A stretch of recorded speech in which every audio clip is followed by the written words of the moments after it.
Soy aquel que fue echado del cielo. El que prometió gloria a cambio de un simple acto de orgullo. El que ha tentado emperadores, corrompido santos y destruido imperios enteros con una sola palabra susurrada en el momento preciso. He caminado por los pasillos del Vaticano, he danzado en los campos de batalla donde la sangre alimenta la tierra, y he celebrado cada vez que un alma prometedora cae en la desesperación. Durante milenios, he perfeccionado mi arte.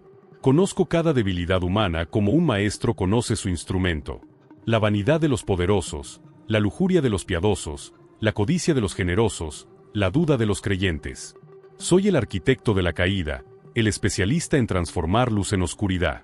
Pero hoy no vengo a presumir de mis victorias. Vengo a confesar algo que me ha atormentado durante más de 4 siglos. Algo que va contra mi naturaleza misma a admitir. Existe un nombre que, cuando lo pronuncio, siento algo que nunca debería sentir: límite. Restriction. Una barrera invisible que mi poder simplemente no puede cruzar. Teresa de Cepeda y Ahumada. Teresa de Ávila. Ese nombre es una herida abierta en mi orgullo eterno. Y lo más humillante de todo es que ella ni siquiera era perfecta. No fue su santidad lo que me detuvo. No fueron sus éxtasis místicos ni sus visiones celestiales.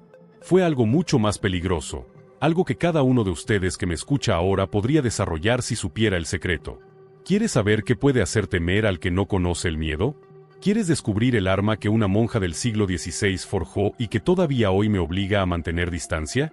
Entonces escucha con atención, porque lo que voy a revelarte no es teología vacía ni misticismo abstracto. Es un poder tan real, tan concreto, que incluso yo, el príncipe de las mentiras, debo inclinarme ante él. Córdoba, España, año 1577. Teresa tiene 62 años. Su cuerpo está destrozado por décadas de enfermedad y viajes agotadores. Está en una celda minúscula del convento de San José, y acaba de recibir noticias devastadoras. La Inquisición está investigando sus escritos. Sus enemigos dentro de la propia iglesia la acusan de iluminada, de hereje, de estar poseída por demonios. Algunos piden que sea quemada en la hoguera. Este era mi momento. Después de décadas intentando destruirla, finalmente tenía las circunstancias perfectas.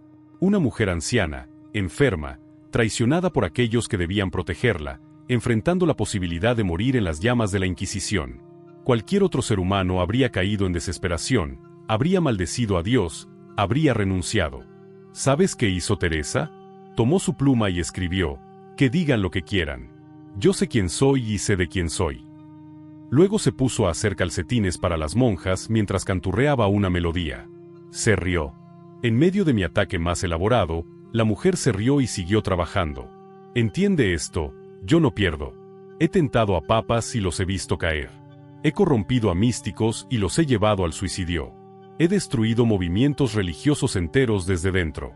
Pero con Teresa, cada estrategia rebotaba como piedra contra fortaleza. Y lo más frustrante es que ella no me combatía con mis propias armas. No usaba mi odio, mi orgullo, mi violencia. Usaba algo completamente diferente, algo que yo había olvidado que existía. Durante 30 años intenté penetrar su defensa. Aparecí en visiones aterradoras. Desperté sus antiguas vanidades. Puse en su camino a eclesiásticos corruptos que intentaron detener su reforma. Usé enfermedad, pobreza, traición, calumnia. Cada arma en mi arsenal. Y ella, una simple monja sin poder político ni riqueza material, me derrotó una y otra vez. No fue un milagro espectacular. Fue algo mucho más peligroso. Fue método. Teresa construyó, ladrillo a ladrillo, día tras día, una fortaleza interior tan sólida que ni yo con todo mi poder ancestral pude derribarla. Y lo hizo mientras cocinaba, mientras viajaba en mula por los caminos de España, mientras escribía cartas administrativas sobre reparaciones de tejados y problemas con las cañerías del convento. Aquí está lo que realmente me aterra de ella. No necesitó ser extraordinaria en el sentido que ustedes imaginan. No levitó constantemente ni tuvo éxtasis místicos cada día. Lo que hizo fue descubrir un secreto que yo intenté mantener oculto durante milenios, que existe un tipo de poder espiritual tan concreto, tan práctico, tan fundamentado en la realidad cotidiana, que puede transformar a cualquier persona ordinaria en alguien absolutamente invencible. Ávila, año 1515. Nace Teresa de Cepeda y Ahumada en una familia de judíos conversos que intenta desesperadamente borrar su pasado. Su abuelo fue obligado a desfilar por las calles como penitente por mantener prácticas judías. La familia vive bajo sospecha constante, intentando demostrar su cristiandad a cada momento. Teresa crece en este ambiente de miedo, simulación y vergüenza social. Y aquí es donde yo vi mi primera oportunidad. Una niña criada en la mentira familiar, en el terror a ser descubierta, en la necesidad constante de aparentar lo que no eres. Ese es el terreno perfecto para cultivar la hipocresía, el miedo paralizante, la identidad fracturada. Yo había trabajado con menos. Pero Teresa tenía algo incluso de niña. A los 7 años convenció a su hermano Rodrigo de escapar de casa para ir a tierra de moros y ser martirizados. Querían ver a Dios, y pensaban que la forma más rápida era que les cortaran la cabeza. Un tío los encontró cruzando el puente de Adaja y los trajo de vuelta. Cuando le preguntaron por qué lo hizo, Teresa respondió con una simplicidad devastadora: quiero ver a Dios y para verlo es necesario morir. Su madre murió cuando Teresa tenía 14 años. Este fue mi segundo movimiento. Una adolescente huérfana, vulnerable, buscando identidad. Teresa comenzó a leer novelas de caballería obsesivamente, pasaba horas frente al espejo arreglándose el cabello, usaba perfumes, coqueteaba. Su padre estaba aterrado de que arruinara la reputación familiar. Yo estaba encantado. La vanidad es una de mis puertas favoritas. A los 16 años, su padre la envió al convento de Santa María de Gracia como interna, no por vocación religiosa sino para controlar su comportamiento. Allí Teresa enfermó gravemente. Paralysis, fibers altísimas, convulsions. Pasó años entre la vida y la muerte. Los médicos se rindieron. Su padre cavó su tumba. Durante 4 días estuvo en coma tan profundo que le pusieron cera en los ojos pensando que había muerto. Cuando despertó, estaba paralítica. No podía moverse. Durante 3 años permaneció así, dependiendo completamente de otros para cada necesidad básica. Imagina la humillación, el dolor físico constante, la desesperación. Yo susurraba cada noche: Dios te ha abandonado. Este es tu destino. Inutil, rota, olvidada. Pero aquí cometí mi primer error de cálculo con Teresa. En lugar de amargarse, ella comenzó a usar ese tiempo de inmovilidad para algo que yo no anticipé. Aprendió a estar quieta, a observar su propia mente, a distinguir entre el dolor del cuerpo y los pensamientos sobre el dolor.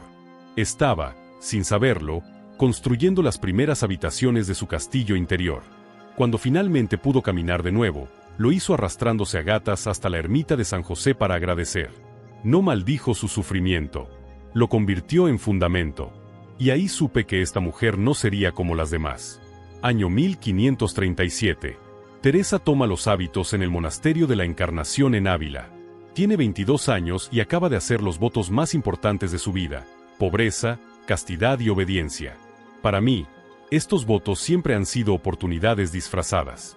La pobreza genera resentimiento, la castidad crea obsesión reprimida, la obediencia cultiva rebeldía oculta. He destruido miles de vocaciones religiosas simplemente esperando el momento preciso. Pero el monasterio de la Encarnación no era exactamente un lugar de riguroso ascetismo. Había más de 180 monjas viviendo allí, muchas de familias nobles. Recibían visitas constantes en el locutorio, mantenían sirvientas personales, salían del convento regularmente. Era más un club social para mujeres de clase alta que un lugar de profunda vida espiritual. Perfecto para mí. Teresa se adaptó demasiado bien a este ambiente. Se convirtió en la monja popular, la que todos querían visitar. Era ingeniosa, divertida, culta. Pasaba horas en el locutorio conversando con visitantes, especialmente hombres de la nobleza y la intelectualidad abulense. Disfrutaba de la atención, del brillo social, de sentirse admirada. Yo alimentaba cada momento de esa vanidad. Durante casi 20 años, Teresa vivió en esta mediocridad espiritual. Rezaba por obligación, cumplía las reglas externas, pero interiormente estaba vacía. Ella misma lo escribiría después con brutal honestidad. Pasaba gran parte del tiempo en el locutorio y en otras ocasiones perdiendo mi tiempo en vanidades. Tenía 2 vidas paralelas, la monja aparente y la mujer insatisfecha. Esta es mi especialidad, la vida dividida. El creyente que practica rituales, pero cuyo corazón está en otro lugar. El que cumple las formas externas mientras interiormente se marchita. Mantuve a Teresa en este estado durante 2 décadas, y honestamente pensé que ya la tenía asegurada en mi territorio. Una monja tibia es más útil para mí que un ateo declarado, porque confunde a otros con su ejemplo de religiosidad vacía. Pero en 1554, cuando Teresa tenía 39 años, algo cambió. Entró en la capilla del monasterio y vio una imagen de Cristo muy llagado. No era la primera vez que veía esa imagen, había pasado frente a ella cientos de veces. Pero ese día, algo en su interior se quebró. Cayó de rodillas y lloró de una manera que nunca había llorado antes. No lágrimas de autocompasión, o sentimentalismo religioso. Eran lágrimas de alguien que finalmente se ve a sí misma con claridad total. Ese fue el momento en que perdí mi primer control sobre ella. Teresa tomó una decisión ese día que yo no pude revertir. Decidió ser completamente honesta. Consigo misma, con Dios, con su vida dividida. Decidió que prefería ser auténticamente imperfecta que hipócritamente piadosa. Y cuando alguien elige la verdad radical sobre la comodidad de la apariencia, mi poder comienza a desvanecerse. Porque todas mis armas dependen de la oscuridad, del secreto, de la mentira que uno se dice a sí mismo. Teresa acababa de encender una luz en su interior que no podría apagar. Después de esa experiencia frente a Cristo llagado, Teresa comenzó algo que cambiaría todo, la práctica seria de la oración mental. No el rezo mecánico de palabras memorizadas, no la repetición automática de fórmulas. Oración mental significa estar presente, consciente, en conversación real con lo divino. Ella lo describió de una manera que me resulta particularmente molesta. La oración mental no es otra cosa que tratar de amistad, estando muchas veces tratando a solas con quien sabemos nos ama. Amistad. Conversation íntima. Presencia consciente. Estos son conceptos peligrosísimos para mí, porque desarman toda mi estrategia de mantenerte distraído, dividido, ausente de ti mismo. Teresa comenzó a dedicar 2 horas diarias a esta práctica. Simplemente sentarse, estar presente, observar sus pensamientos, sus emociones, sus deseos. Sin juzgarlos, sin reprimirlos, pero también sin identificarse ciegamente con ellos. Estaba aprendiendo a conocer el territorio de su propia alma con la precisión de un cartógrafo. Yo intensifiqué mis ataques. Enviaba distracciones constantes durante su oración. Pensamientos lujuriosos, recuerdos vergonzosos, fantasías de grandeza, oleadas de aburrimiento insoportable. Aparecía en visiones aterradoras intentando convencerla de que estaba perdiendo la razón. Usaba su propia voz interior para susurrar: «Estás perdiendo el tiempo. Esto no sirve para nada. Eres una hipócrita jugando a ser santa». Pero Teresa había descubierto algo que yo intenté mantener oculto durante milenios, que existe una diferencia entre tener un pensamiento y ser ese pensamiento. Entre sentir una emoción y dejarse arrastrar por ella. Entre escuchar una voz interior y creer que esa voz es la verdad absoluta. Comenzó a llamar a estas experiencias las muchas aguas que el demonio pone para apagar este fuego. Notaba mi táctica. Las nombraba. Las observaba pasar sin engancharse en ellas. Y cada vez que hacía esto, construía una nueva habitación en ese castillo interior que yo no podía penetrar. Lo más frustrante era su persistencia después de cada caída. Porque Teresa seguía cayendo. Seguía teniendo días donde la vanidad la dominaba, donde pasaba demasiado tiempo en conversaciones superficiales, donde dejaba la oración por pereza. Pero había algo diferente ahora. Ya no se quedaba en la caída. Se levantaba, reconocía lo que había pasado sin dramatismo ni autocompasión, y continuaba. En 1560, Teresa tuvo su primera experiencia mística profunda. Sintió lo que ella llamó transverberación, como si un ángel le atravesara el corazón con una lanza de fuego. Dolor y éxtasis simultáneos. Una experiencia tan intensa que su cuerpo quedaba suspendido entre cielo y tierra. Yo intenté convencerla de que estaba loca, de que eran ilusiones demoníacas, de que perdería la razón. Pero Teresa hizo algo extraordinariamente inteligente, buscó dirección espiritual. Sometió sus experiencias al discernimiento de teólogos expertos. No se creyó automáticamente especial ni elegida. Mantuvo los pies en la tierra incluso cuando experimentaba el cielo. Esta combinación de apertura mística y pragmatismo terrenal es devastadora para mis propósitos. Y entonces, en 1562, hizo algo que consolidó definitivamente su fortaleza. Fundó el primer convento reformado de San José en Ávila. No con dinero ni apoyo institucional, sino con 4 ducados prestados y la ayuda de unas pocas mujeres que creyeron en su visión. Un convento pequeño, pobre, donde solo habría 13 monjas viviendo en auténtica comunidad, en silencio profundo, en oración constante. La ciudad entera se opuso. El ayuntamiento, la nobleza, incluso su propia orden religiosa. Decían que era una locura, que arruinaría la economía local, que una mujer no tenía autoridad para tal cosa. Yo alimenté cada una de esas voces de oposición. Pero Teresa había dejado de necesitar la aprobación externa para saber lo que debía hacer. Había construido ya suficientes habitaciones en su castillo interior. Y desde ahí, desde ese centro fortificado de certeza tranquila, comenzó una reforma que transformaría la vida religiosa en España y que, para mi profunda irritación, continúa inspirando a millones 4 siglos después. ¿Quieres saber qué me desarmó completamente? Teresa escribía todo. Absolutamente todo. Sus tentaciones, sus caídas, sus dudas, sus vanidades. En su libro de la vida confesó sin filtro, era tan aficionada a las vanidades que me pasaba horas arreglándome el cabello y usando perfumes. Admitió públicamente que durante años fue una monja mediocre, que disfrutaba más de las conversaciones mundanas que de la oración, que la pereza espiritual la dominaba constantemente. Esto destruyó mi estrategia principal. Yo trabajo con la vergüenza, con el secreto, con esa vocecita que te dice, si alguien supiera quién eres realmente, te rechazarían. Mantengo a las personas prisioneras de su propia imagen, gastando energía colosal en aparentar lo que no son. Pero Teresa eliminó ese juego completamente. Cuando en 1575 la Inquisición confiscó su libro de la vida buscando herejías, ¿sabes qué hizo? Escribió otro libro aún más revelador, Las moradas del castillo interior. No se escondió, no suavizó su mensaje. Se volvió más clara, más directa. Escribió, no he puesto cosa de mí que no la haya experimentado mucho. Cada página era un testimonio de su propia vulnerabilidad. Esta transparencia radical creaba algo que yo no podía combatir, autenticidad inquebrantable. ¿Cómo acuso a alguien que ya admitió todos sus defectos? ¿Cómo uso la vergüenza contra quien no tiene nada que ocultar? Teresa se había vuelto invulnerable precisamente por mostrar todas sus heridas. Y lo más peligroso, su honestidad inspiraba a otros a ser honestos. En sus conventos, las monjas dejaron de competir por parecer más santas. Comenzaron a confesar sus luchas reales, a ayudarse mutuamente con compasión en lugar de juicio.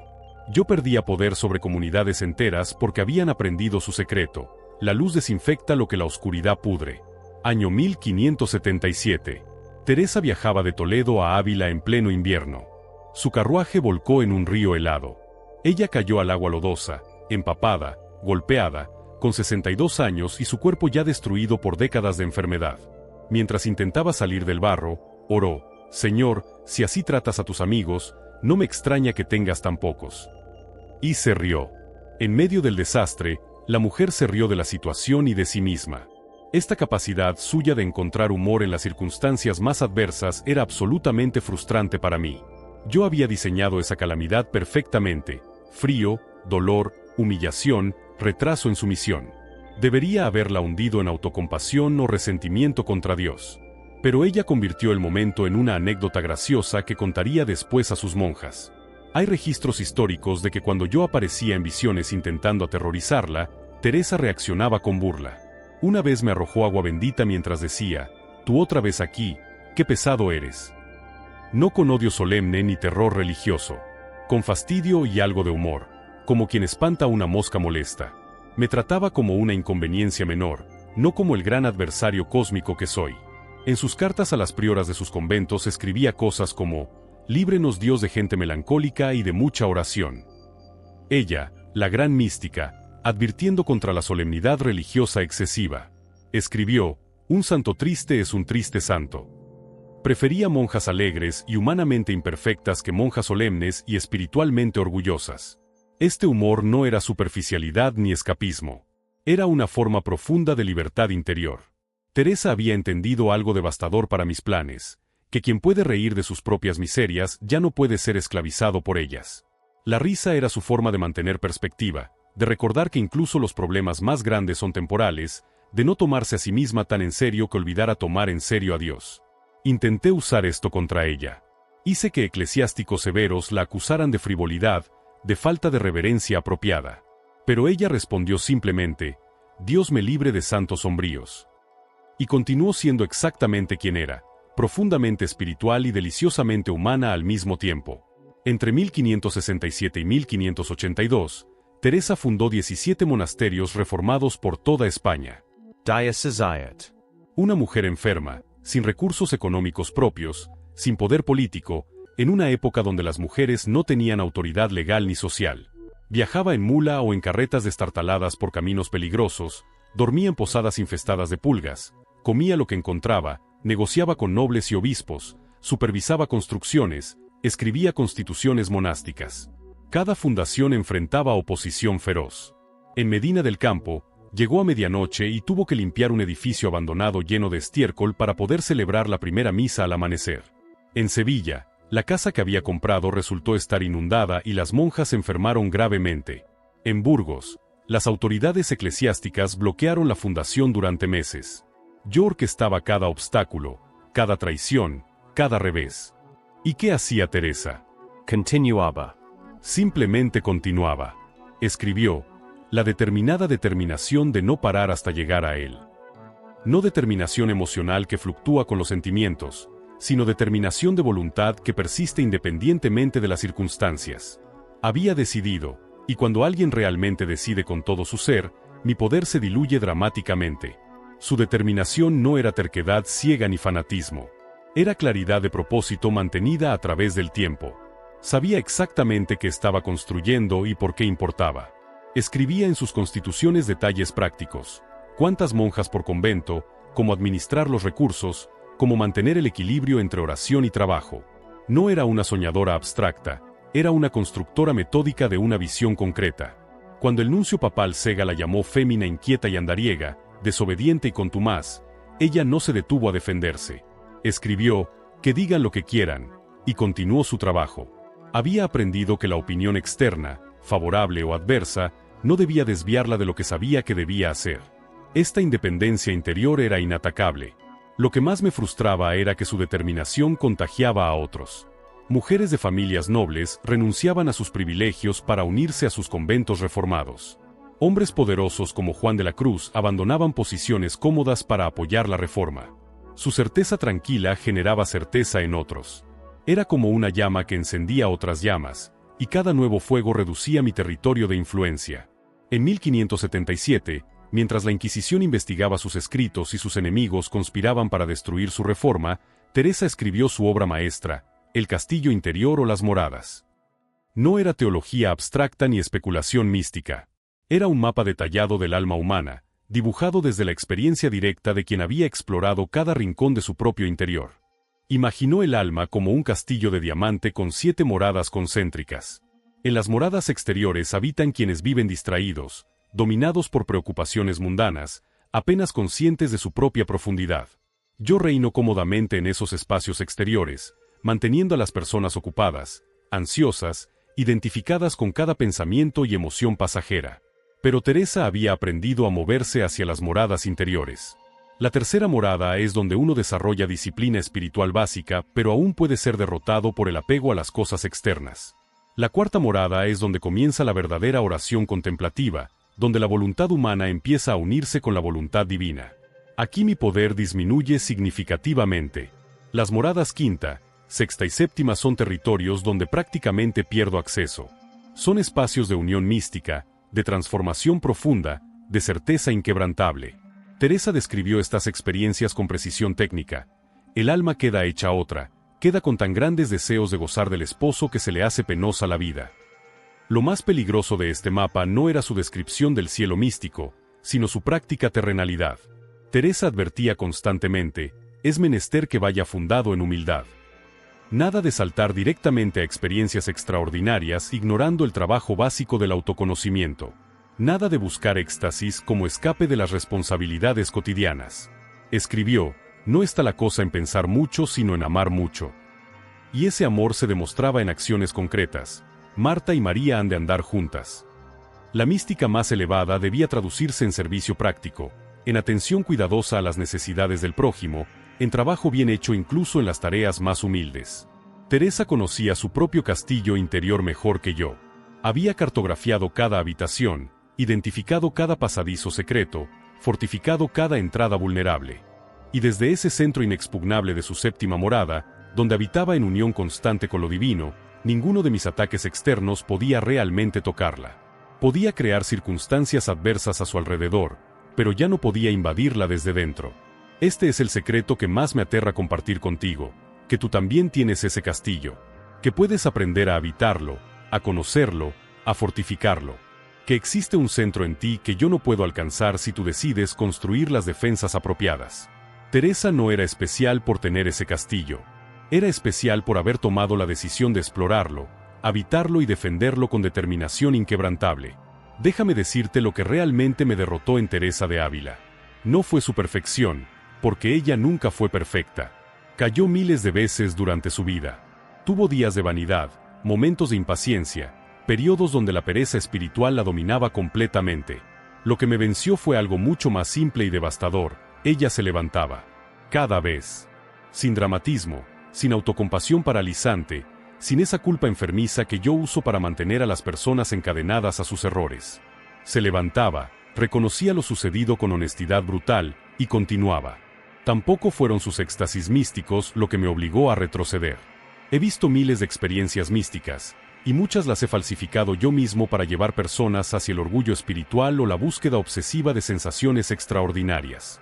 Teresa era diferente porque después de sus experiencias más elevadas, bajaba a la cocina a preparar comida para sus monjas. Escribió una frase que me resulta particularmente molesta: entre los pucheros también anda el Señor. Convertía la mística en práctica cotidiana, el éxtasis en servicio humilde. Lo que realmente me derrotó fue su indiferencia hacia mí. No me odiaba con ese odio obsesivo que algunos santos cultivan, ese odio que irónicamente me mantiene en el centro de su atención. Teresa estaba ocupada en otra cosa. Estaba enamorada, completamente absorbida en su relación con lo divino, y yo era simplemente una molestia periférica. Me trataba con el mismo fastidio que uno siente ante una mosca insistente. Agua bendita, una burla rápida, y de vuelta a lo importante. Esta indiferencia era más devastadora que cualquier exorcismo formal. Intenté destruirla usando la propia iglesia. Teólogos que cuestionaban sus experiencias, inquisidores que investigaban sus escritos, superiores religiosos que intentaban detener su reforma. Pero Teresa había aprendido a distinguir entre la institución humana y la verdad divina.